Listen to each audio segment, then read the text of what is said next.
दोस्तों, क्या आपको पता है कि दुनिया झुकती है, बंदा झुकाने वाला चाहिए। जो भी सक्सेसफुल लोग होते हैं वो सही कहते हैं कि दुनिया झुकती है, बंदा झुकाने वाला चाहिए। जहां आज की जनरेशन में 20 से 25 साल के लड़के लड़कियों के प्यार में पड़ के लोंडियाबाजी करते हैं और उसमें अपना कीमती टाइम गवाते हैं। और उसी में 2015 के टाइम में एक ऐसा बंदा जो कि 2 लाख रुपए इन्वेस्ट करके 2 करोड़ का सपना देखता है और उसी बंदे का नेटवर्क आज 5 करोड़ रुपए बन चुका है। जी हाँ, मैं बात कर रहा हूँ पूरी बैंड इंडस्ट्री की टॉप बैंड रॉकस्टार बैंड के ओनर पिंटू भाई के बारे में। तो फिर इस बंदे की कहानी की शुरुआत यहीं से होती है। गुजरात के सूरत जिले के खोटारामपुरा गाँव के एक आदिवासी और गरीब परिवार में इस बंदे का जन्म हुआ था। गैस अगर पिंटू भाई की बात करें तो पिंटू भाई को इसके घर वाले प्यार से पिंटू के नाम से बुलाते थे। अगर स्कूल की बात करें तो स्कूल में सारे के सारे बच्चे पढ़ाई की उम्र में पढ़ाई कर रहे होते हैं और वहीं पे यह बंदा पढ़ाई करने की उम्र में म्यूजिक सीखना और एक बड़ा सिंगर बनने का सपना देख रहा होता है। अगर स्कूल की बात करें तो स्कूल में अगर बड़ा प्रोग्राम या फिर म्यूजिक कंपटीशन रखा जाता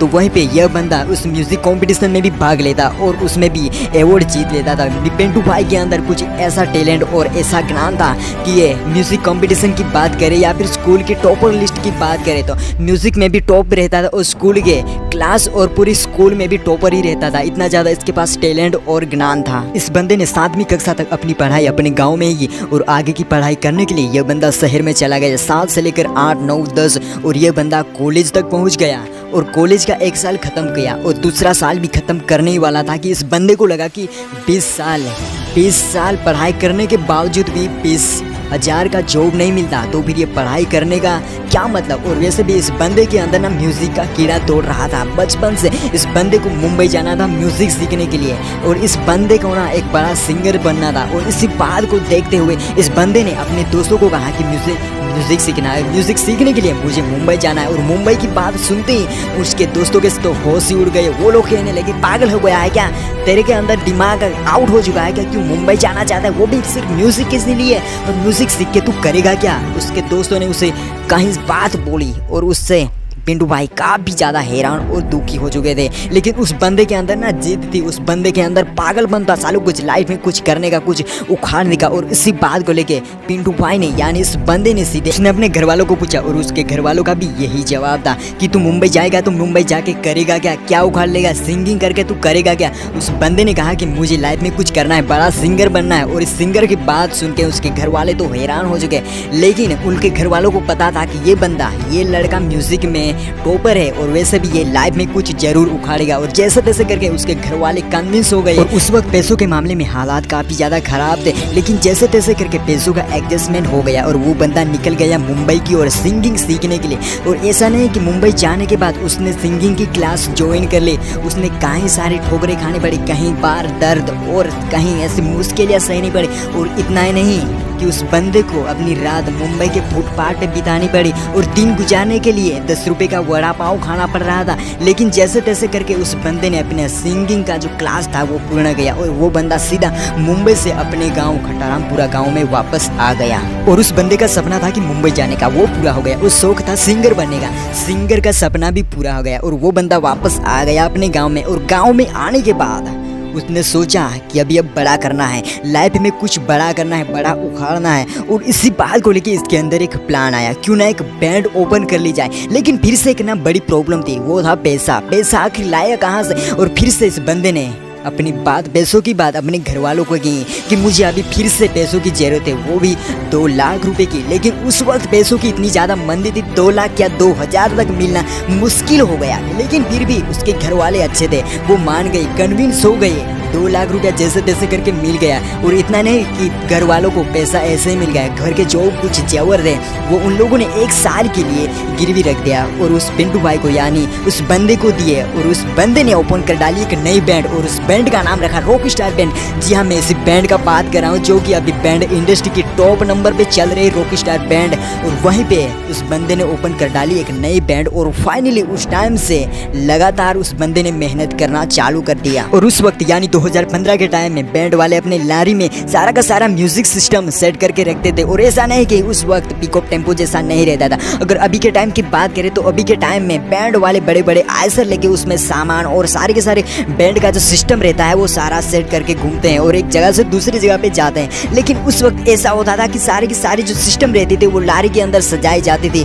और उस वक्त भी पिकअप टेम्पो जैसे रहते थे, लेकिन उसमें सारी की सारी जो सिस्टम थी वो उसमें नहीं लगाते थे। अगर कहीं पे बारात आती थी तो लारी लेके बारात के आगे जाते थे, दो लोगों के कंधे पे माइक रहते थे और दूसरी जो सिस्टम रहती थी वो लारी पे रहती थी। अगर मंडप में अगर सॉन्ग बजाना रहता था तो एक जगह पे बैठकर ऑर्केस्ट्रा वालों के जैसे म्यूजिक और सॉन्ग जैसा बजाते थे और लोग उसमें डांस करते थे। और ऐसा नहीं कि रॉकस्टार बैंड को सक्सेस ऐसे ही मिल गई, जैसे तैसे करके साल और महीने गुजरते गए और पिंटू भाई लगातार मेहनत करते गए। और जहाँ पर अगर दूसरे बैंड वाले की बात करें तो दूसरे बैंड वाले कहीं से गाना कॉपी करते बजाते थे, लेकिन पिंटू भाई ये एक ऐसे आर्टिस्ट है जो कि खुद के गाने लिखते थे और ये जो गाने थे लोगों को काफी ज्यादा पसंद आते थे। और पसंद आने की वजह से रॉकस्टार बैंड काफी ज्यादा चर्चा में आने लगी, ट्रेंड में आने लगी, पॉपुलर होने लगी और रॉकस्टार बैंड का जो नोटिफिकेशन है वो लोगों तक पहुंचने लगा। और ऐसे देखते ही देखते रॉकस्टार बैंड काफी ज्यादा पॉपुलर हो गई। वक्त आया 2017 का। उस वक्त पिंटू भाई ने एक ऐसा मुकाम हासिल कर लिया था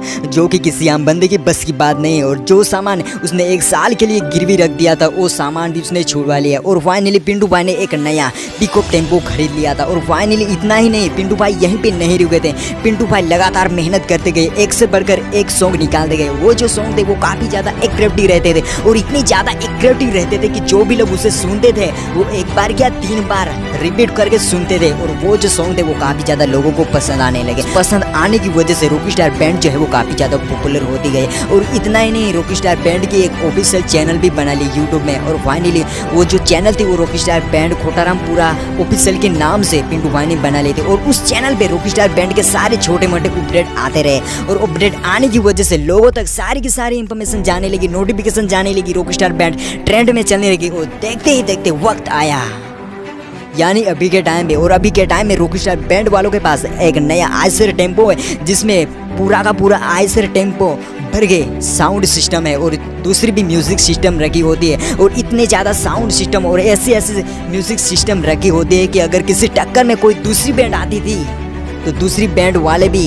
कांपने लगते थे, उनके भी पैरों तले जमीन खिसक जाती थी रॉकस्टार बैंड के आगे टक्कर लेने के लिए। फाइनली अभी के टाइम में रॉकस्टार बैंड पूरी बैंड इंडस्ट्री की टॉप बैंड बन चुकी है और रॉकस्टार बैंड के जैसे पूरे गुजरात में एक बैंड नहीं देखने के लिए मिलेगी। लेकिन गाइस आपको बता दूं, इस बैंड के पीछे रॉकस्टार बैंड का ओनर पिंटू भाई का काफी ज्यादा हार्डवर्क और मेहनत लगा। और इतना ही नहीं, रॉकस्टार बैंड में जो काम करने वाले आर्टिस्ट थे जैसे कि विपुल स्पाइडर, शैलेश स्पाइडर, विनर टोपी और इतना ही नहीं टिंगरी प्लेयर से लेकर घुंघरू वाले तक जो भी आर्टिस्ट रॉकस्टार बैंड में काम करते थे उन लोगों ने पिंटू भाई को काफी ज्यादा सपोर्ट किया। और सपोर्ट करने की वजह से रॉकस्टार बैंड इतनी ज़्यादा पॉपुलर और ट्रेंड में और अभी पहले नंबर पे चल रही है। तो फाइनली इन लोगों को सैल्यूट तो बनता है और वीडियो को लाइक भी करना मेरे दोस्त, क्योंकि इस वीडियो को बनाना काफ़ी ज़्यादा मेहनत और रिस्क लगा है पिंटू भाई की तरह। तो अगर वीडियो पसंद आए तो वीडियो को लाइक कर देना और इस चैनल में नए हो और पिंटू भाई के फैन हो या फिर रॉकस्टार बैंड के फैन तो फिर चैनल को सब्सक्राइब करके बेल आइकन को प्रेस कर दीजिए ताकि अगले नेक्स्ट वीडियो का नोटिफिकेशन